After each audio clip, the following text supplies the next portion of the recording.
Быелның 18 сентябріне белгіленген Россия Федерациясы Дәүләт Думасына сайлауларга хәзерлек һәм аны үткәрү хакында тулы информацияны район башлыгы урынбасары Флора Нугуманова ясаса, бердәм дәүләт имтиханнары нәтиҗәләре белән Мәгариф идарәсе җитәкчесе Ленар Мәнәпов таныштырды.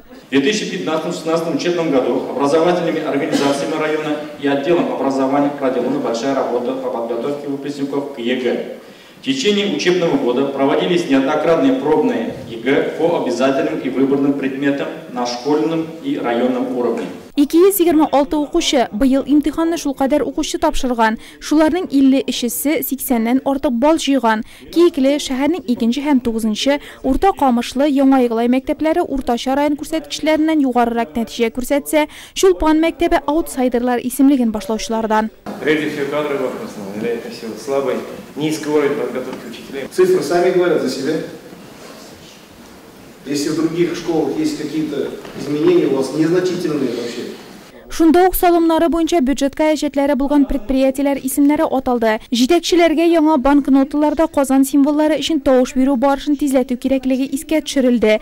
Гадәттән тыш хәлләрне кисәтү, халыкның уяулыгын арттыру кебек мәсьәләнең көн тәртибенә куелуы да очраклы түгел иде. Урамда эссе, су кыйну кагыйдәләрен, янгынга каршы таләпләрне үтәү турында тагын бер кат искә төшерү һич тә артык түгел.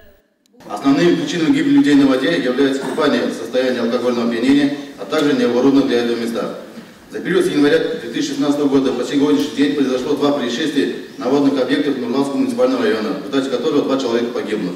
Шунда ук бүләкләүләр дә булды. ЭКЯС 2016 конкурсы кысаларында район территориясын санитар-экологик чистарту 2 айлыгында актив катнашулары өчен 3-нче территориаль иҗтимагый үзидарә һәм шәһәрнең 1-нче мәктәбе Татарстан Республикасы экология һәм табигый ресурслар министрлыгы мактау кәгазьләренә ия булды. Яңа эшкә билгеләнүчеләр дә тәкъдим ителде. Бүгеннән Галимҗан Хөсәенов исемендәге балалар яшүсмерләр спорт мәктәбен Илфат Гыймадиев, Лидок Быз сараен Әмир Әюпов җитәкләячәк.